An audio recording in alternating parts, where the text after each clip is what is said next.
So when it comes to your kids, if you're trying to avoid mental illness, suicide, agitation, you should avoid this holiday. Do you know which one it is? Well, let's talk Easter. about that. Let's talk about that right now on the Glen Gower podcast. Hey, welcome to the Glen Gower podcast, the best podcast you'll listen to all day. Sponsored by Mission Blueprint. So when it comes to crime going up 17%, and it's the biggest night for child sacrifice, what holiday, ladies and gentlemen, am I talking about? Dennis, you know exactly what we're talking about. I do. It's not Easter. It's Halloween. It's Halloween. Why are we celebrating Halloween is the nature of today's podcast. So last week we talked about this podcast and why parents should not ever celebrate, especially Christian parents, this holiday. Correct. So, again, crime goes up 17%. Child sacrifice goes up on Halloween. And if you listen to the Satanists, they say it's their biggest night. Of course. It's like their Super Bowl. But we dress up our kids as demons or dead people with knives sticking out of us, eyeballs coming out, blood, these crazy wounds. And we say, oh, isn't this so cute? It's so cute. What in the hell is cute about this, ladies and gentlemen? I'm just trying to figure it out. I have not celebrated Halloween for years now, and we don't know what to do on Halloween. But let's take a stop. Let's take a stop here. A little break. Let's take a stop. Let's take a break. Let's go back in time. What is Halloween? Dr. Dennis Willard's with us again. What is Halloween? Okay, so in the general sense of it, Halloween is the celebration of All Hallows Eve. Goes way back to pagan times. Seems to have origins and roots in the Celtic regions of the world, England, northern France. And it was a time at the end of their harvest season to celebrate the completion of harvest. The tradition was that wandering souls of the earth would come and torment the living, and so they would leave out offerings of food and drink for the spirits that wandered. So they wouldn't be tormented. And this is way back Jesus' time, before Jesus' time, first century or 1,000 years ago. Yeah, I think it's important, ladies and gentlemen, to know that this did not start in 1952 in America. No. And when we had kids going around saying trick or treat, this goes way back to a pagan and or maybe you could say even a satanic part of our world history. Right. And I mean, very easy to find where the pagan satanic have a kind of a crisscross walk over animal sacrifice, people sacrifice, all those things. It was Pope John IV that moved All Saints Feast Day from May 13th of the calendar year to November 1st, my mother's birthday. Was it Pope Boniface or was it Pope John? Pope George. Pope George. Pope George IV. Or Gregory. Pope Gregory. I think it was Gregory. Judah, was it Gregory? Hey, we're not perfect on our popes here, ladies and gentlemen. That goes back a long time ago. But Pope Gregory IV moved it from May 13th to November 1st. Why did he move it? For me, I would say, I don't know the man, but I would say Christians are typically pretty uncreative in trying to help pagans make that crossover from their belief system to Christianity. So it was easy to move a already celebrated holiday by the pagans and mirror it with our celebration of the saints. Yeah, we would say in the Catholic Church, we're baptizing it. We're making something pagan. We're going to take over and make it Christian. Yeah. And I think that was the effort here with Pope Gregory. And it worked well because in the 16th century in what is now modern-day London and throughout the Celtic and I would even consider the Eastern European bloc, guising became kind of the tradition. Now, what's guising? Guising is where children would dress up in their masks, maybe long capes, and they would have a celebration of the evening. And Freddy Krueger. No, they would like the masquerade masks. Yeah, is you're not talking about the masks we see today? No, the children would the children would recite prayers. They would recite poetry. They would recite all kinds of different things for a treat. And so, I mean, call it a modern day midterm exam. And easy peasy Japanesey, that's where we now move guising in the Eastern Europe aspect. People immigrate to North America, and we just take another step further and we make it our All Hallows Eve celebration. And we just keep upping the ante, and we normalize zombies and knives sticking out of people's heads as this is cool. Let's celebrate that. Yeah. And let's scare the bejeebies out of people with skeletons. I'm not sure why this is so cool and fun. If you really boil it down, it's not. It's really, really not. And if at your heart of it, like you stop and you think about what Halloween is, what surrounds it. I guess I've never been one, and I don't know many people in my circle of influence that think, oh, Halloween's like this really great time. We should go hang out. Like, let's all dress up and do this thing. I just don't see that. Yeah, I don't get it. So I was back home recently, and my cousin was getting ready for Halloween, and she had her pumpkins. And her mother, my aunt, was saying, yeah, I don't really like the look of pumpkins. When I buy these little plastic pumpkins, I turn them around so all they can see is the orange and not the goofy mouth. Mm-hmm. And I said, yeah, it's not really a Catholic holiday or a celebration. And my first cousin said, what? I thought this was a Catholic thing. I said, no, it's not a Catholic thing. It's more of a satanic thing. She said, Saints Day. She said, yeah, but she said, well, this is what we're getting to. But she said, wait. I thought the Catholic Church, this comes from the Catholic Church. And I said, no.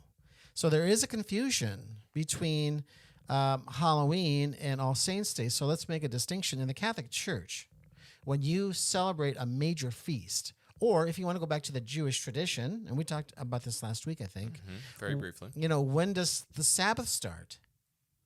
At sundown the day before. That's right. So actually, you shouldn't say the day before. It starts at sundown. That's the start of the new day. Yeah, and that's the same way in the Catholic Church. When we celebrate All Saints Day, it begins at sundown on October 31st. And that follows the tradition out of Genesis. First there was darkness, and then there was light. Sure. So there is no Halloween in the way that we celebrate it in the Catholic Church. That's really a pagan. I would really say in the Christian family. Like it isn't our mantra or what we want to celebrate. No, exactly. I completely agree. I say Catholic Church because she said, well, didn't the Catholic Church start this tradition of Halloween? And the answer is no. And no Catholic or Christian, I think Catholics are the worst when it comes to this. I talk to Baptists and a lot of Protestants, and they're with me on this. A lot of Catholics. I even listened to a Catholic podcast, and they were saying it's totally okay to dress your kids up as demons or dying people. And I'm thinking, you guys are crazy. You're really crazy. It doesn't make any sense to me. No, and when you think about what are you letting your children dress up as? Who are you modeling? If you're a parent that dresses up with them, who are you modeling? Are you dressing up as a saint and glorifying God, or are you choosing some other dark path that, again, it goes back to the podcast we've done in the past about who is your hero? Whose voice are you listening to? Who are you championing? Yeah. And that really comes down to this concept of, hey, this is a chance to honor and celebrate those around you. So you see little boys, little girls dress up as professional athletes. You see them dress up as football players. Okay, why? Yeah, what's the purpose of this? What's the point? Right. Yeah. What is the point of dressing up as, I don't know, the Incredibles? Right. The family of Incredibles, yes. And going out trick-or-treating. What are you doing? Why are you going to people's doors and saying trick-or-treat? Or is it possible... They're not getting enough sugar. That's it. They need more sugar. You do need more sugar, ladies and gentlemen. By the way, I cut sugar and flour out of my diet now. This is week 3. Oh, man, do I feel amazing. Although the doctor said... no trick-or-treating for you. No, the doctor said to me, I have a great doctor, and we both go see him. And he said to me in such a kind way, have you thought about losing the weight? And that was a very nice way of saying, it's time. So anyway, like Holiday, I've got parasites invading my being.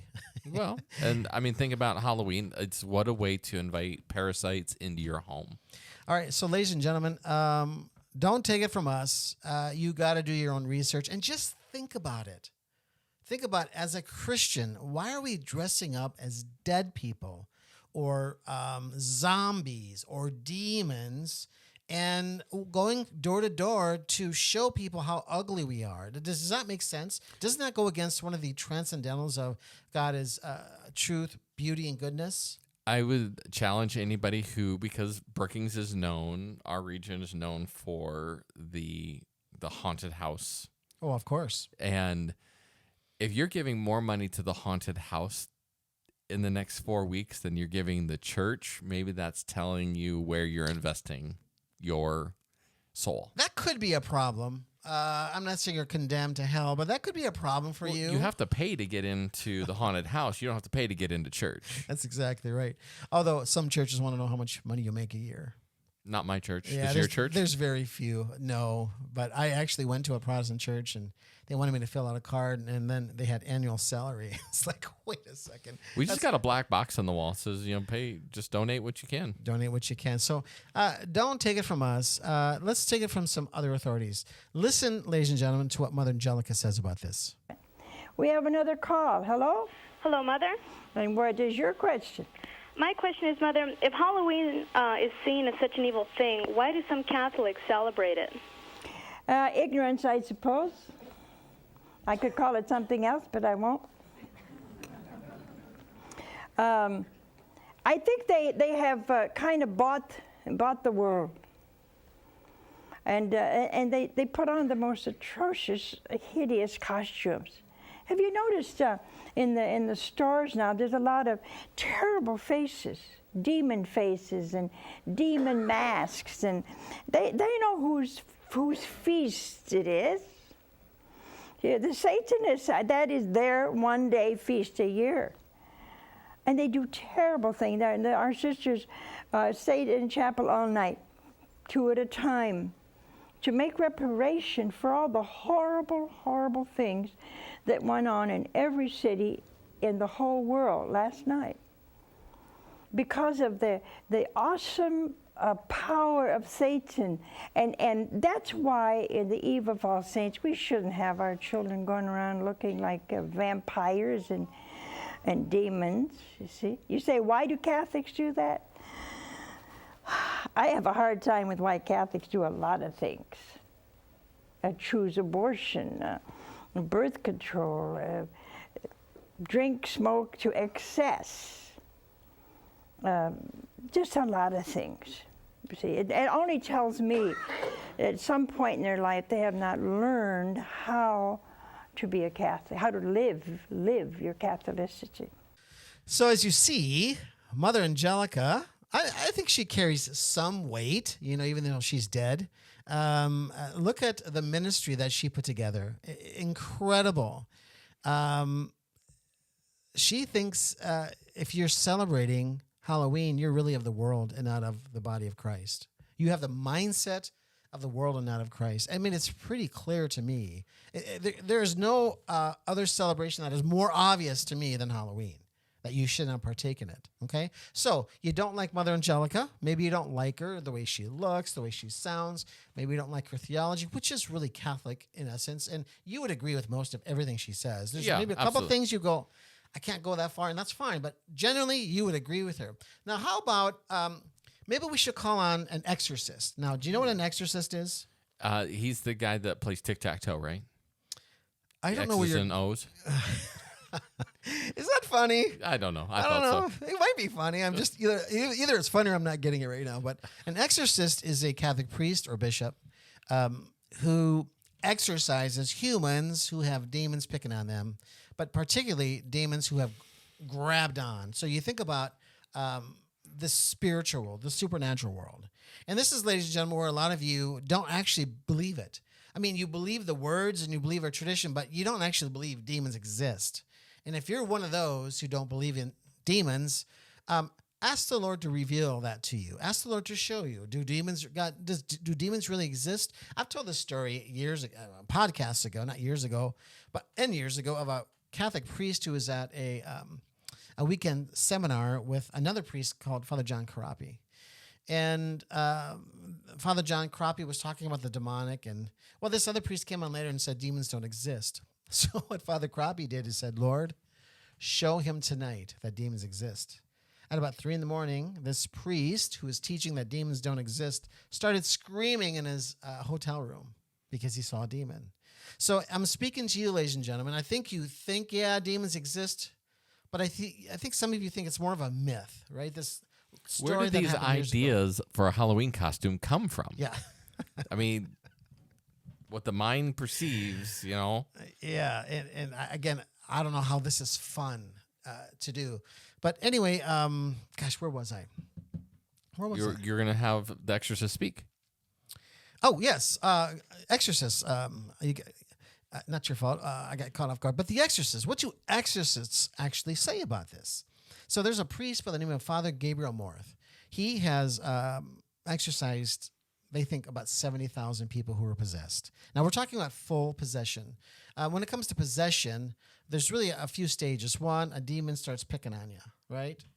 And then a demon kind of lands on you, right? But you can still easily get rid of them. But what happens is, and we offer our free will to this, what happens is a demon actually possesses you and clings onto you with your permission.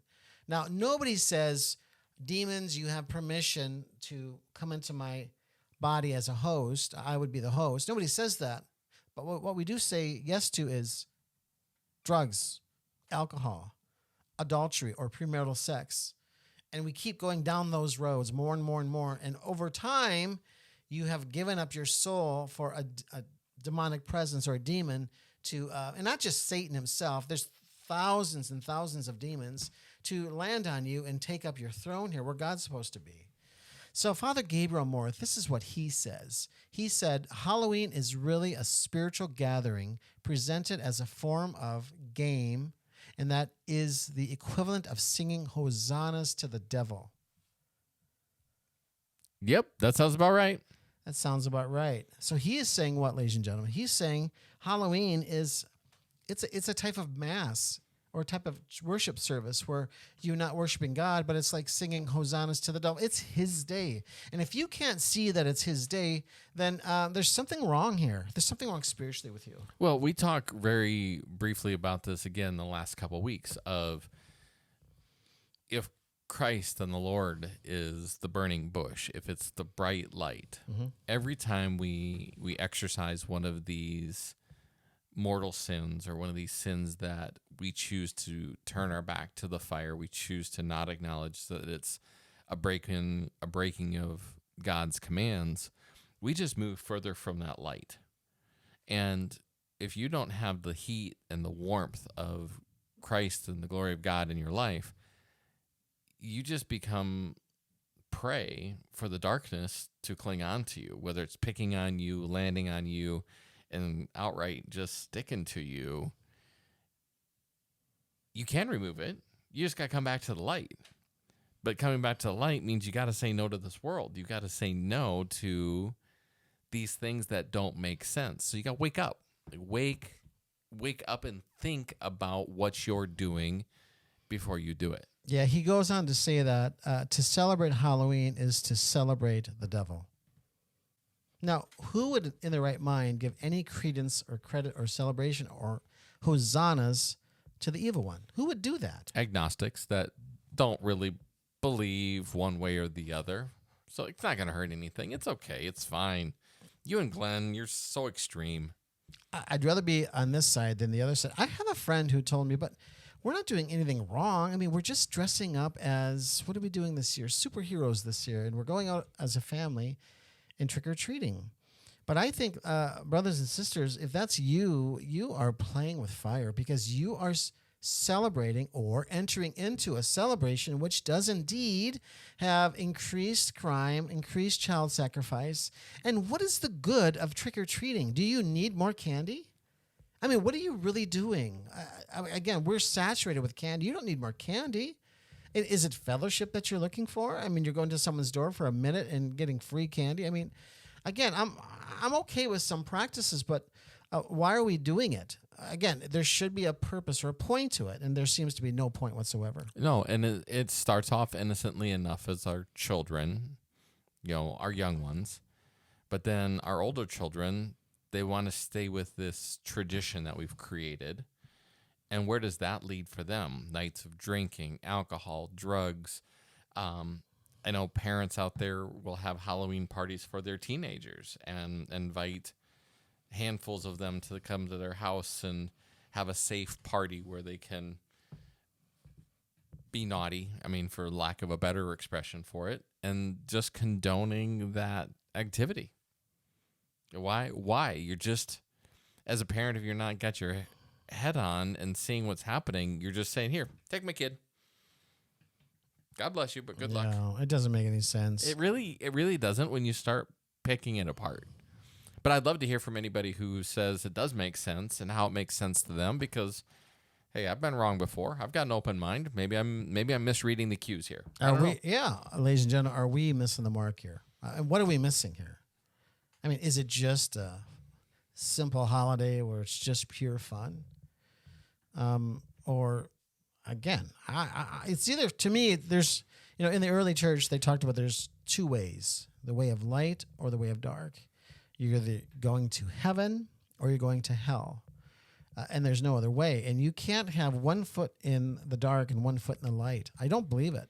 Jesus called that lukewarm. And if you read Revelations, you'll see that. If you're lukewarm, what does God say? He does not know you. He spits you out of his mouth. And I think some of you are pretty lukewarm Christians or Catholics. I know a lot of you Catholics, you go to Mass once a week and you say, well, that's all I got to do. Baloney. I don't know if you're going to be saved or not. I don't know. But I know with certainty that if you're not doing the Father's will, your soul is in huge, huge trouble of eternal damnation forever. And this is forever. And why in the hell would you want to participate, and I used hell for a reason, in Halloween, of all the things you could be doing? Makes no sense to me. Well, I think it goes back to practices of every day, right? Do you know your Father today? And does your Father know you? Does he, as the shepherd, does he know your voice? Do you know his voice? It isn't 360 days out of the year. It isn't 361 days out of the year. It isn't 362 days out of the year. You've got to have that pursuit, that hunger, that thirst, that desire. You can't turn it off for a night. If you turn it off for a night, to anybody who's looking at you as a Christian role model, or as someone that, they're a pretty Christian family, and you go and you flip it that, no, tonight doesn't count. Tonight I'm going to do this. What does that tell the rest of the world who looks to you to be a leader, to be someone who is a Christian or a Christian family raising Christian children? That, they just turn it off a night. So they can say no to God today, but we can say yes to God the rest of the year. Yeah. Well, how conflicting and not logical is that? Again, we think a lot alike because I think it's true. I think we're in the minority. I really think we're in the minority. Judah, don't you think we're in the minority? By far. I think if we went to a community event and we stood up at a city council meeting and said, I'd really like to see no trunk or treating. I'd prefer to see no. What's trunk or treating? So one of the churches in Brookings, to make trick or treating safe and keep their kids off the street. Why do they have to make it safe? Is it dangerous in the first place? Well, just running up and down the streets and kids running all around the neighborhood and crossing traffic. They close the church parking lot, and the parents all show up several hours early, and parents can set up a little card table, or they can decorate their trunk with, green lights. And I get it. And then the kids can come around to each trunk of the car and trick or treat. It's a little different if it's in a church and you're dressing up as saints celebrating. Oh no, this is you come as your ghosts and your goblins and your zombies. Listen, ladies and gentlemen, there's an old Catholic adage that says, which is a Christian adage. For you Catholics, you're Christians. And I don't know that some of you act like it. And I struggle myself acting like a Christian sometimes. So there, I do. There's an old adage that says, if you play with fire, you'll get burned. You're going to get burned. And you may not see the effects of Halloween as you're going through it, as you participate in it, but it's there. And they know, studies are showing that there's an increased behavior issues after kids participate in Halloween. That we already have studies like that. So I don't think it's intentional for many of you, but I'm going to be really blunt and say many of you are living in a gray area, and that's not going to work. Are you in or are you out? Because if you're all in, which I'm all in, Dennis is all in, I don't see a path to celebrate Halloween whatsoever. No, and it's all day, every day. We all waver. We all have our moments. Yeah. We're weak. We're sinful. We're not without sin. Well, you're sinful. Well, okay. Well, God bless you. That's why I hang with you. It's like being close to the light. Yeah. I'm not sinful. The aspect there of you just got to be there every day. You got to be, and if you choose to go down this dark path, you're turning light dark. You're walking towards it. You're coming away from it, and it's a struggle. We all struggle with it. We all got our things, but this is one we're making you aware. You can be in control. You can decide. Join us. Again, you're free to do whatever you want. No, they're not. We're going to make them do it. There you go. But I think it's something, ladies and gentlemen, you should really reconsider. There are other things you can do than celebrate this weird holiday. John 10:10. John 10:10, Jesus says, "The devil comes to kill, steal, and destroy." Now, if you think in light of Halloween, does Halloween reflect killing, stealing, destroying at all? Do you think it does? Jesus says, "I have come to bring you life or give you life." Does Halloween, is it life-giving? Is it darkness or is it light? And if you just look at the stats alone, just the stats alone, it's pretty obvious it's darkness. When you have increased evil, that goes way up. When you have children being more abducted more on Halloween than any other day of the year, and child sacrifice is still happening. If you don't think it's happening, ladies and gentlemen, between 600 and 800,000 kids every year go missing. That's right from our U.S. stats from the U.S. government. There's something wrong. Final word? Find a new tradition. Play a board game. Read up on a saint.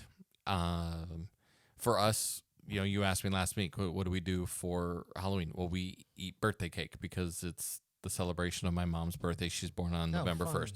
So she's born on All Saints Day. So that's how I grew up knowing it and what I knew it as. And back in my day, it was far more innocent. We dressed up with a sheet and put black permanent marking circles on it. We were a ghost and we, went to school dressed that way. But where the world is at today, I'm out. Wow, good for you. Again, Christians that have the mind of Christ do not celebrate Halloween like our culture does. We just don't do it. And if you're doing it, I just want you to reconsider because there's a better option than going out trick-or-treating and dressing up as goblins or the Incredibles. I would hope that you reconsider and not participate, which I would consider a satanic holiday. So I'm going to ask you one last thing. Recommendation for our listeners that maybe a little older who don't have children. Do you leave the porch light on or off? Off. No candy. No candy. And if people come to your door, hand them little prayer cards. What kind of prayer card is that? This is and I want to end with this. This is what is called the Unity Prayer. Father James Blount is a Catholic exorcist, and he goes around giving this prayer out to people. And in the Catholic Church, and Protestants can pray too. Thanks. Yeah, if you prayed each morning, that you become invisible to Satan. He can't see you. So if he can't see you, he doesn't know what he's doing. He doesn't know what you're doing. So let me just end with this prayer. They're available on the website, by the way. Our website? Yeah. Do we have a website? I don't know.